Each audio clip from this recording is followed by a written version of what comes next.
कारण जे आपल्याला मुठीत धरता येत नाही ना, ते कवी एका चिमटीमध्ये पकडू शकतो. ज्या कुठल्या भाषेमध्ये आपण बोलत असतो ना, त्या भाषेवरती आपण प्रेम करायला पाहिजे. त्यांनी मला सांगितलं होतं की आपल्यापैकी कोणीतरी आधी एक जाणार. तो काय निसर्ग नियम आहे, चक्र आहे ते निसर्गाचं. तर दुसऱ्यांनी उगीच उसासे टाकत बसायचं नाही. मंडळी, पाहिलात ना किती कन्सेप्ट क्लिअर आहेत. 34 वर्ष रत्नागिरी आकाशवाणी केंद्रावर निवेदिका म्हणून काम केलेल्या आणि अनेक मोठमोठ्या व्यासपीठांवर सूत्रसंचालन केलेल्या निशाताई काळे यांच्याकडून आज आपण बऱ्याच गोष्टी जाणून घेणार आहोत. मला खात्री आहे या स्त्री शक्तीकडून आपल्याला खूप काही शिकता येणार आहे. नमस्कार मंडळी, मी अजिता.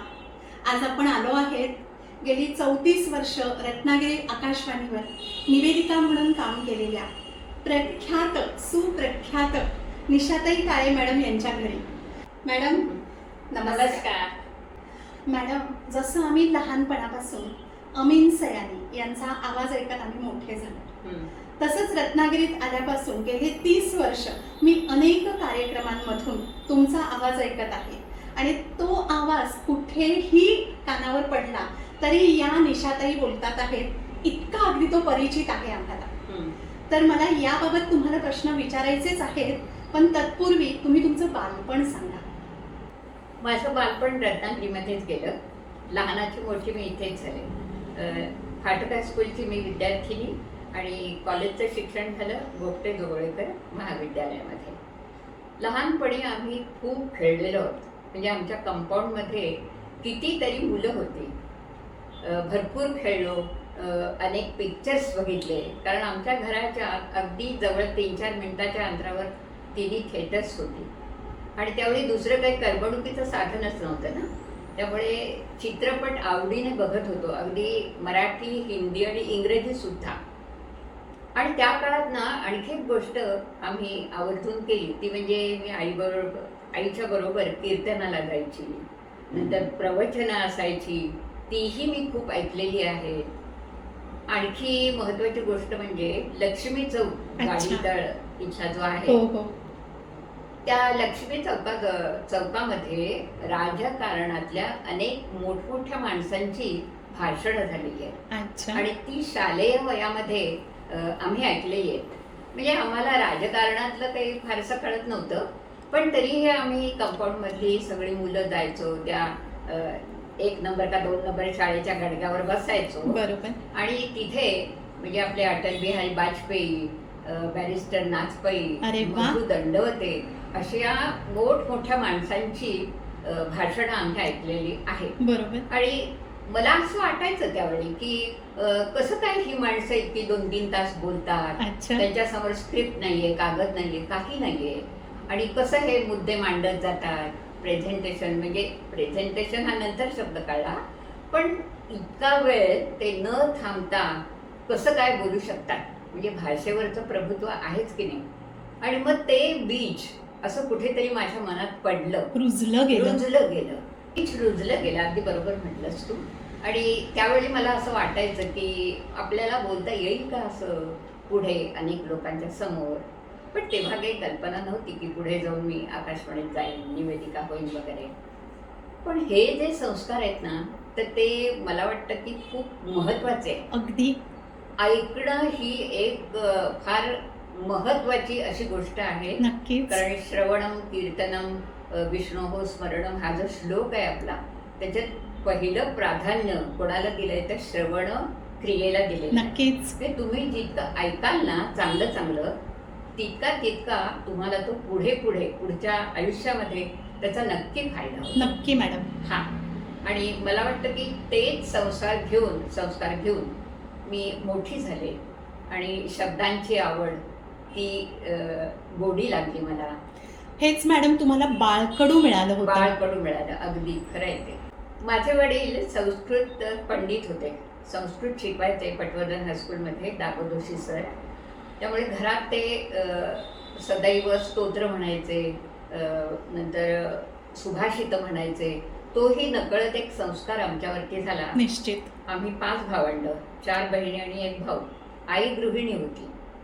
तिचाही आवाज अत्यंत गोड होता. भजनं म्हणायची ती, अच्छा. शिवणकाम करायची, भरतकाम करायची. हां. आणि ती आम्हाला लहान म्हणजे आम्ही लहान असताना असं सांगायची की नाही, पुढे जाऊन तुम्ही खूप शिकला पाहिजे, काहीतरी करून दाखवलं पाहिजे. आणि माझे वडीलही म्हणायचे की तुम्ही पदवी मिळवायची आणि स्वतःच्या पायावर उभं राहायचं. बरोबर. म्हणजे अजिता, ही गोष्ट मला फार मोठी वाटते. त्या काळात म्हणजे सनातनी वृत्तीचे असे माझे वडील अजिबात नक्की. नव्हते. हो. आणि मुली मला झाल्या म्हणून त्यांना कधीही दुःख झालेलं नाही. बरोबर. ते असं म्हणायचे, असू दे, मुलींना मी शिकवणार आणि स्वतःच्या पायावर उभं करणार. बरोबर.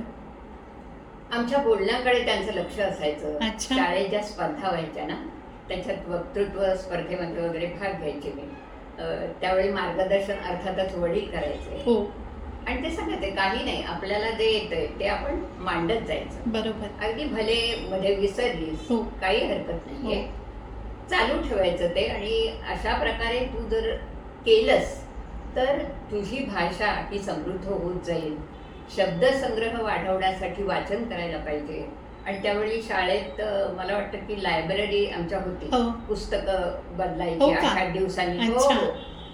त्यामुळे तीही पुस्तकं आम्ही वाचत गेलो. बरोबर. त्यावेळची पुस्तकं अर्थात काय परिकथा मोजकी किंवा असं. मोजकी. हां, येस. मोजकी होती. पण शब्दसंग्रह वाढला हां. त्यामुळे. वाढला, निश्चित वाढला. आणि मग मला असं वाटतं की हे जे सगळं संचित मला मिळालं बालवयात, ते मला मोठेपणी खूप उपयोगी पडलं.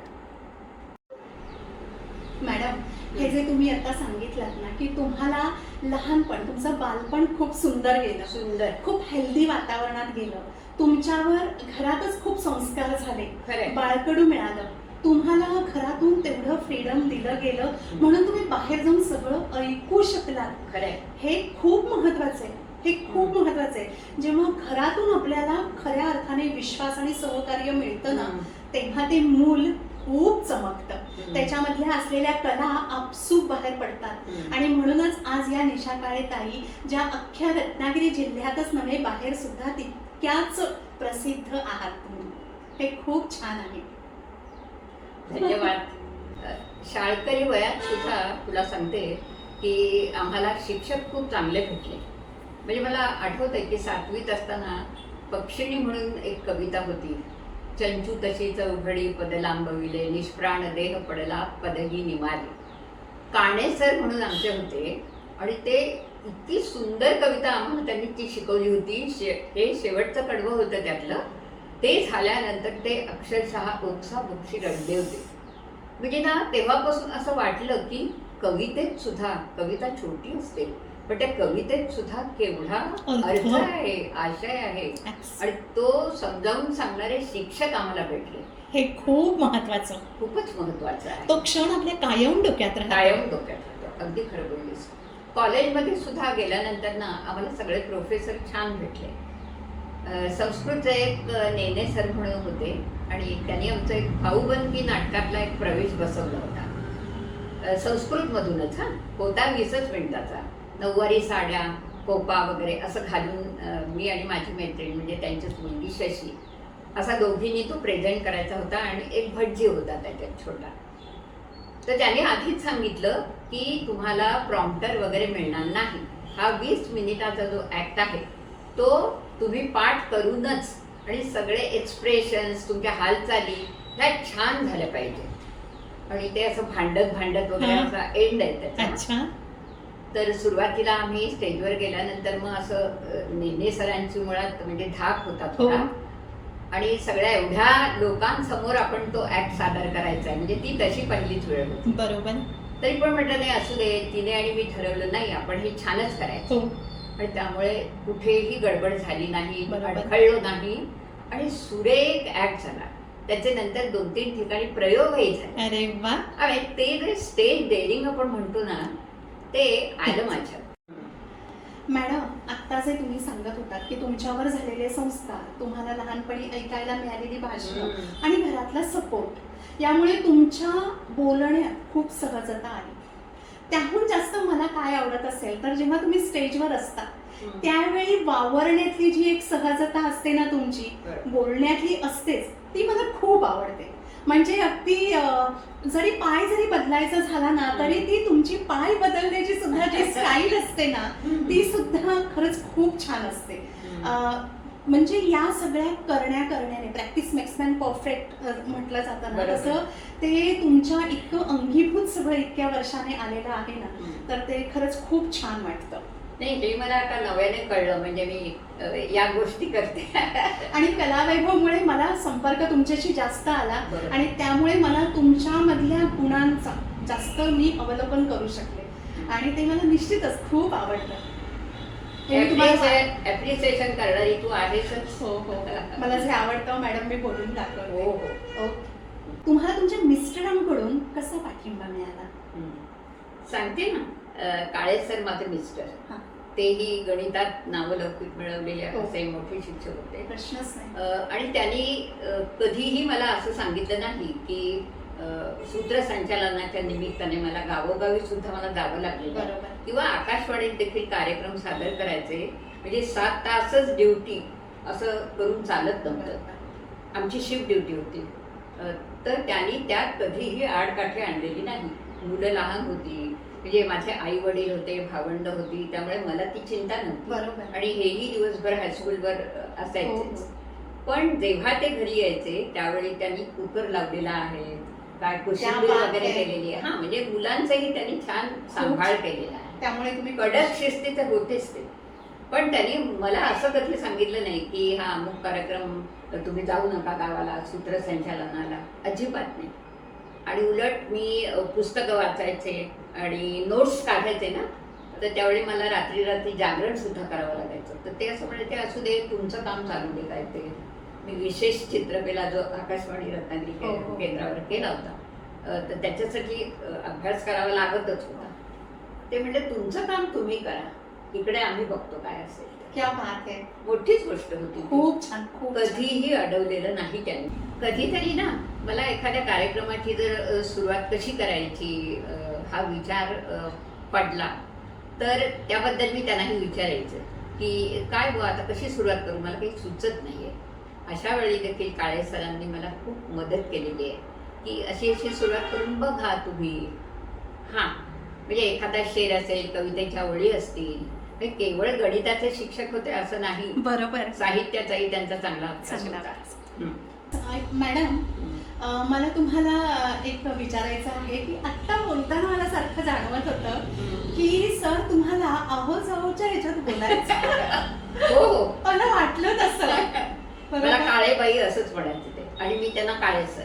अरे पण भारी एका होतं. अर्थी बरं होतं ना, म्हणजे जनरली बायकोला हो ना. अगं असं म्हटलं जातं. हो. मी त्यांनाही म्हटलं होतं, ते म्हणले नाही, मला ती सवय झाली आता सवय तशी. किती छान. म्हटलं असू दे, म्हणजे आदरार्थी एवढं जर आपल्याला. ग्रेट आहे हे. हो, खरंच खरंच ग्रेट आहे. आहे. आणि मी असं ऐकलं की सरही कविता करायचे. सर कविता करायचे, हिंदी, मराठी, इंग्रजी तिन्ही गणिताचे भाषांमध्ये. शिक्षक. येस.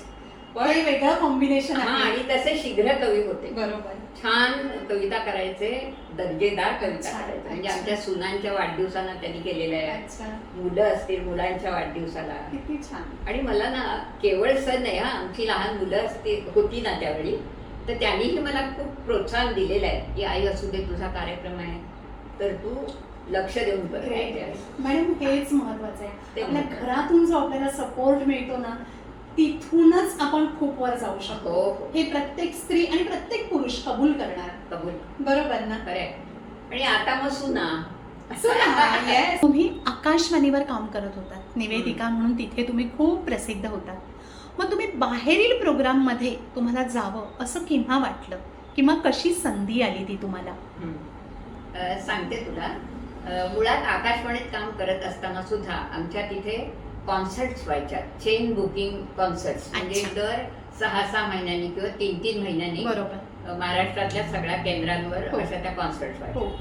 मग त्यासाठी सुद्धा आम्हाला निवेदन करावं लागायचं. बरोबर. आणि ते प्रत्यक्ष श्रोत्यांसमोर अगदी. तो कार्यक्रम सादर करायला लागायचा. तिथून ती सुरुवात झाली की आता पहिलाच कार्यक्रम असेल, म्हणजे मला आता तो इतक्या वर्षांपूर्वीचा आठवत नाहीये, पण अनेक आंतरराष्ट्रीय कीर्तीचे सतार वादक आले, गायक आले, नंतर तबला वादक आले आमच्या इथे. तर त्यावेळी असं जाणवलं, पहिला कार्यक्रम मी स्क्रिप्ट लिहून ते सगळं वाचलं होतं. पण नंतर असं माझ्या लक्षात आलं की समोर आपल्या जर प्रेक्षक बसलेले आहेत, त्यांच्याशी आपण संवाद साधतोय, तर हे स्क्रिप्ट घेऊन बोलणं काही चांगलं वाटत नाही. बरोबर. तर आपल्याला विदाऊट स्क्रिप्ट बोलता आलं पाहिजे. आणि त्यामुळे मग मनाची तशी तयारी होत गेली माझ्या, की आता दुसरी कुठली कॉन्सर्ट असेल, म्हणजे सुगम संगीताच्या व्हायच्या, आमच्या क्लासिकल व्हायच्याच, कधी कधी गझल त्याच्या व्हायच्या, काव्य संमेलनं व्हायची.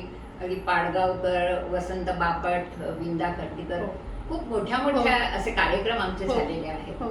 तर त्यावेळी त्या लोकांसमोर आपण निवेदन करताना आपण तयारीनिशी गेलंच पाहिजे. त्यामुळे ती तयारी करून मी स्टेजवर उभी राहत होते. मॅडम, यातून किती अभ्यास झाला असेल? अभ्यास खूप झाला. म्हणजे ते मी माझं भाग्य समजते की या सगळ्या कार्यक्रमांच्या निमित्ताने मला खूप वाचन करता आलं, त्याचाही उपयोग झाला, शब्दसंग्रह वाढत गेले, माहिती खूप मिळाली. नाही तर सगळ्या प्रत्येक व्यक्तीचं काही आपल्याला माहिती नसतं. ते इथे अखिल भारतीय साहित्य संमेलन जे 50 वर्षांनंतर झालं, त्यासाठी माझी निवड झाली होती. ग्रेट. तर हे मी माझं भाग्य समजते. Great madam. मधु मंगेश कर्णिक त्याच्यात आले होते. येस, आम्ही होतो तेव्हा. हो.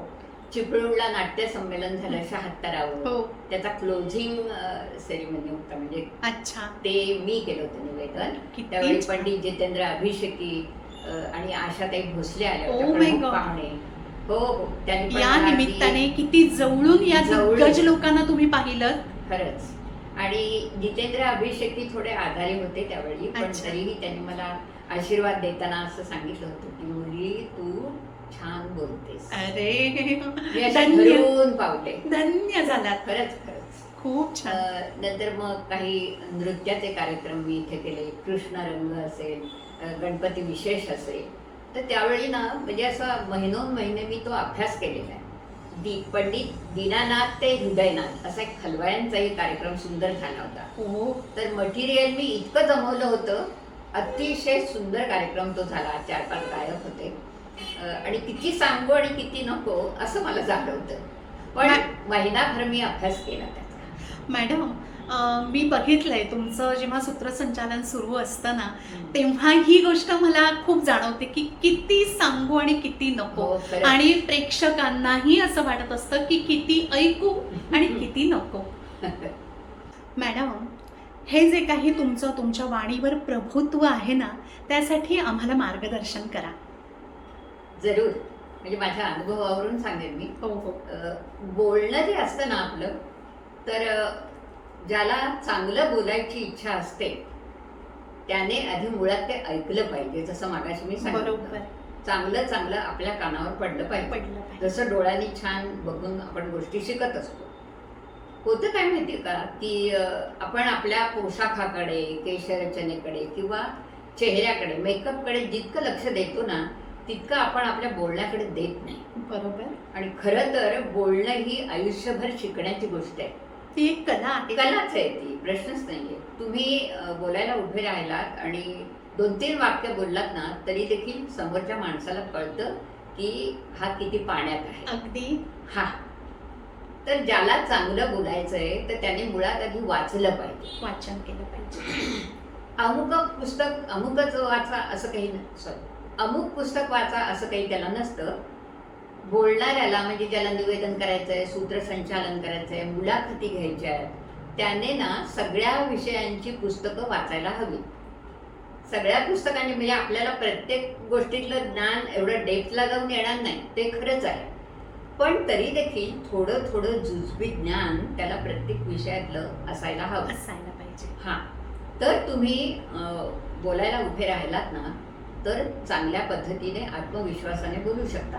आत्मविश्वास हवाच. हा. एखादा माणूस नाहीतर खूप हुशार असतो, पण त्याला बोलण्याची सवय नसते म्हणा, किंवा मुद्दे त्याला नीट मांडता येत नाही. बरोबर. वास्तविक तो हुशार असतो, पण बोलणं शेवटी आता म्हणालीस तसं कला आहे. बरोबर. हा.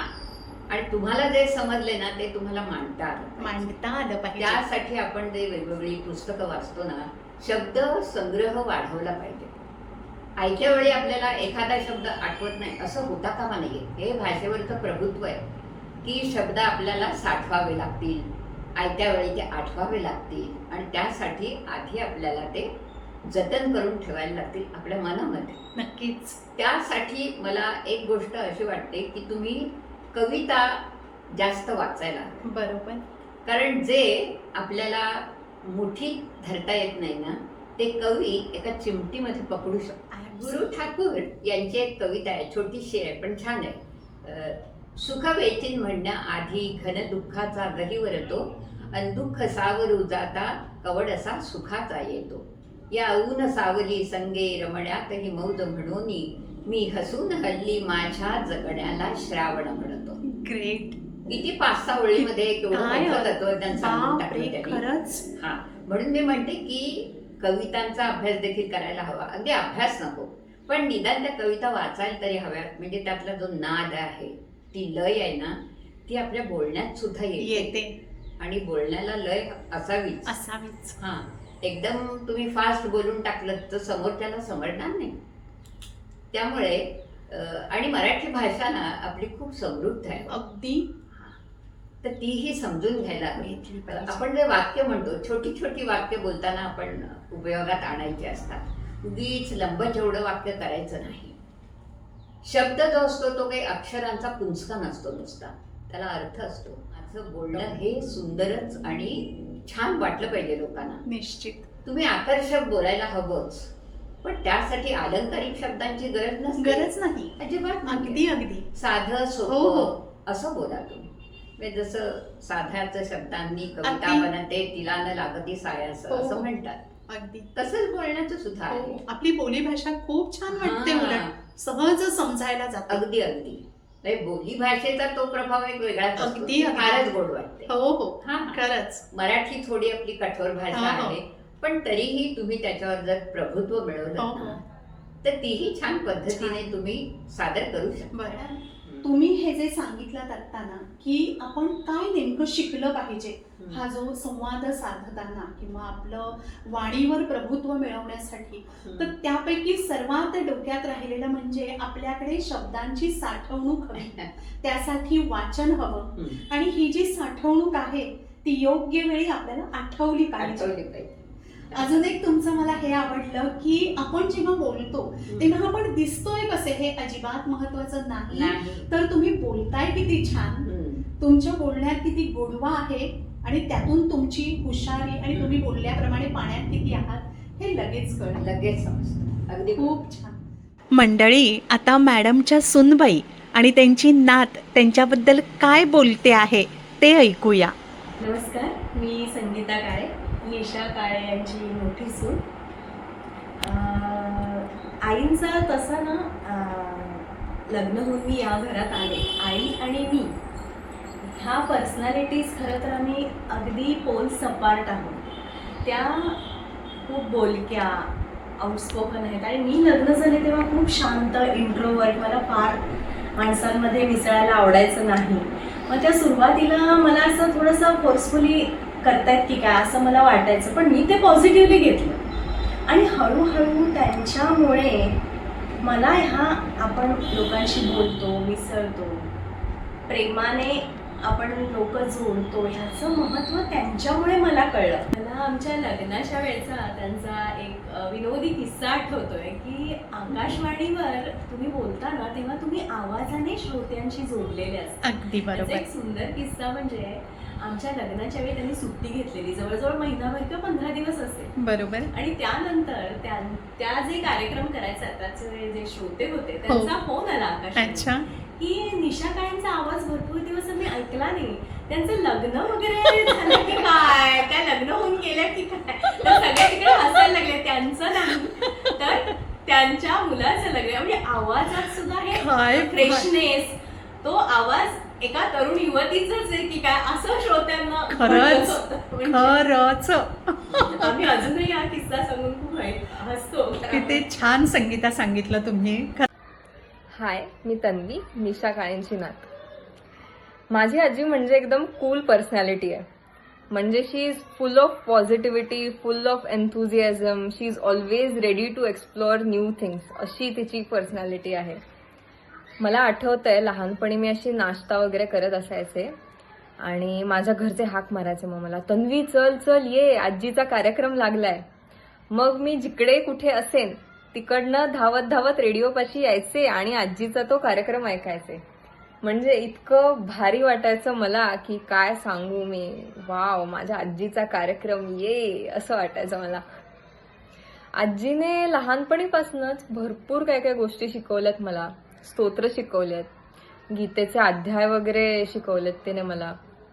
आणि ती नुसती ह्या स्तोत्रांचं पाठांतर करून घ्यायची असं नाही, तर ती ह्या शब्दांच्या मागे काय अर्थ आहे तो माझ्यापर्यंत पोहोचवण्यावर तिचा भर असायचा कायम. And she is a big fitness freak.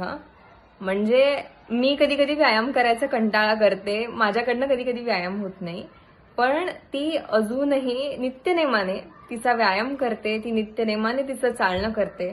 And that thing really motivates me. आणि मुख्य सांगायचं म्हणजे ती खूप खूप पॉझिटिव्ह आहे. म्हणजे आपण असं म्हणू शकतो की she is an epitome of positivity. मी तिला कधीच असं निगेटिव्ह बोलताना ऐकलं नाही. निगेटिव्ह म्हणजे कुठल्या व्यक्तीच्या बाबतीत निगेटिव्ह बोलताना ऐकलं नाहीये किंवा निगेटिव्ह विचारही तिने केला नाहीये. आणि मी ही गोष्ट अजूनही शिकायचा प्रयत्न करते आजीकडनं की how to be positive in your life. अजूनही ती खूप पॅशनेट आहे, वाचनाबद्दल पॅशनेट आहे, लेखनाबद्दल पॅशनेट आहे. मला नवीन नवीन गोष्टी सांगत असते ती. And the way in which she speaks about her journey so फार, म्हणजे एवढ्या पॅशनने मी बोलताना कोणाला बघितलं नसेल कदाचित. आणि I think I am really really blessed that I am her granddaughter. हे सर्व आपण खूप तुमच्याकडून बहुमोल सगळे संदेश जेवढे मिळालेले आहेत, तसा अजून एक आपल्या सख्यांना तुमच्याकडून एक संदेश जावा यासाठी निव्वळ हा विषय. आता काही महिन्यांपूर्वी तुम्ही ज्या प्रसंगाला सामोऱ्या गेला आहात त्या प्रसंगातून परत एकदा निशाताई काळे ज्या प्रकारे उठल्या आणि परत जो तुमचा वावर सुरू झाला त्यासाठी हॅट्स ऑफ, प्रश्नच नाही. प्रत्येकाला माहित असतं की आतमध्ये काय आहे आणि बाहेर लोक कसे वावरत आहेत. तेही असणं तीही एक मोठी कला आहे, बरोबर? तर यासाठी मला आवडेल की तुम्ही आपल्या सर्व सख्यांना काहीतरी संदेश द्यावा. माझे मिस्टर काळे सर जाऊन आता 8 महिने झाले. आपला जोडीदार जाणं ही दुःखाचीच गोष्ट असते आणि ते दुःख खूप मोठं असतं, प्रचंड प्रचंड. पण काय आहे की जायच्या आधी सुद्धा आम्ही या विषयावर चर्चा केली होती खूपदा. म्हणजे माझी 70 झाल्यानंतर काळे सर आणि आम्ही, म्हणजे त्यांनी मला सांगितलं होतं की आपल्यापैकी कोणीतरी आधी एक जाणार. तो काय निसर्ग नियम आहे, चक्र आहे ते निसर्गाचं. तर दुसऱ्यांनी उगीच उसासे टाकत बसायचं नाही किंवा रडत बसायचं नाही. कारण दुसरा जो उरतो त्याला आपलं जीवन जगावंच लागतं ना, ती मार्गक्रमणा चालूच राहावी लागते. त्यामुळे तुम्ही जसं तुमचं काही कामं असतील, तुमचं निवेदनाचं असेल ते चालू ठेवा. तरीही मी त्यांना म्हणायची की असं का बोलता, असं काही सांगू शकत नाही हो, म्हणजे कोण आधी जाणार किंवा कोण नाही. पण दुर्दैवाने ते गेले. पण त्यांनी जो मला इतके वर्ष त्यांचा सहवास लाभला, मला जे त्यांनी पाठिंबा दिला प्रत्येक गोष्टीमध्ये आणि स्फुरण दिलं, एक प्रकारे मला असं वाटतं की माझा आत्मविश्वास त्यांनी जास्त वाढवला ह्या कामामध्ये. निश्चित. हां. आणि त्यामुळे मी हे सगळे कार्यक्रम करू शकले व्यवस्थित. मुलं अर्थातच होती, सुना आहेत, त्याही प्रोत्साहित करतातच. बरोबर. पण त्यांनी जे सांगितलं की कधीतरी आपल्याला जायचंच असतं, पण रडत बसायचं नाहीये, आपण आपल्या कामाला लागायचं. दुःख थोडे दिवसच ठीक आहे, ते कवटाळून बसायचं नाही, हे त्यांचं एक वाक्य होतं आणि ते फार महत्वाचं होतं. खूप महत्वाचं मॅडम. महत्वाचं. हा विचार आणि या गोष्टीवर चर्चा आधीच होणं हे माझ्यासाठी खूप नवीन आहे. हो हो, म्हणजे ते मात्र आहे. ही केवढी मॅच्युरिटी आहे, हो, हो. किती मॅच्युरिटी आहे. अगदी. त्यामुळे त्यांनी ते सांगितलं की हे तुमच्याकडून खूप घेण्यासारखं आहे हा मॅडम. म्हणजे मुलं, सुना यांचा आधार होता, माझी भावंड आहे, त्यामुळे मी मग खंबीर बनले. आणि ऑलरेडी तुम्ही खंबीरच आहात. आहेच त्यातून तुम्ही हा. या सगळ्यामुळे अजून अजून अजून जास्त झालात हो. मॅडम. खरंय. खूप ग्रेट, खरंच ग्रेट. आणि लोकांमध्ये मिसळणं, त्यांच्याशी बोलणं, हे असे कार्यक्रम सादर करणं आवडतं मला. म्हणजे तो अविभाज्य भाग आहे माझ्या पर्सनॅलिटीचा. ते व्यसन आहे. हा, ते व्यसनच आहे. आणखी एक गोष्ट आहे की असा काही प्रसंग आपल्या आयुष्यात घडला ना, तर त्यावरचा एक उत्तम उपाय म्हणजे आपला छंद असेल किंवा काही दुसरी आवड असेल तर ती अवश्य जोपासायला हवी बायकांनी. बरोबर त्यातच गुरफटून बसायचं नाही. म्हणजे दुःखाला किती दिवस कवटाळून बसणार ना. बरोबर. मग ते साचत जातं, आपल्या प्रकृतीवर त्याचा परिणाम होत जातो. तुम्ही दुसरा मार्ग शोधायला हवा. गेलेली व्यक्ती काही परत येत नसते, पण तिने आपल्याला जे सांगितले ते आपण लक्षात ठेवायचं. नक्कीच. चांगले बोल शेवटी महत्वाचे असतात ना. नक्कीच. आणि त्यात तुम्ही मन रमवा. येस. मैत्रिणींना मी एवढंच सांगेन की आपल्याला हे जे आयुष्य मिळालेलं आहे तर ते अत्यंत समाधानाने छान असं जगता आलं पाहिजे आपल्याला. कारण आपल्याला हा मनुष्यजन्म एकदाच मिळतो असं म्हणतात. अगदी बरोबर. शेवटी फक्त एवढ्याच ओळी सांगते. आता आपुल्या झरा झुळझुळे निळा निळा स्वच्छंद, आता आपुल्या झरा झुळझुळे निळा निळा स्वच्छंद, जगणे म्हणजे उधळीत जाणे हृदयातील आनंद. क्या मंडळी, तुम्हाला आजची मुलाखत कशी वाटली? मला खात्री आहे या सरस्वती मातेच्या तोंडून जे जे उद्गार आज निघालेले असतील ते तुम्हाला नक्की आवडले असतील. बरोबर मॅडम, तुम्ही खूप सुंदर माहिती दिलात. आपला आयुष्यपट तुम्ही उलगडून दाखवताना आम्हा लोकांना तुमच्याकडून खूप सारं मार्गदर्शन मिळालं.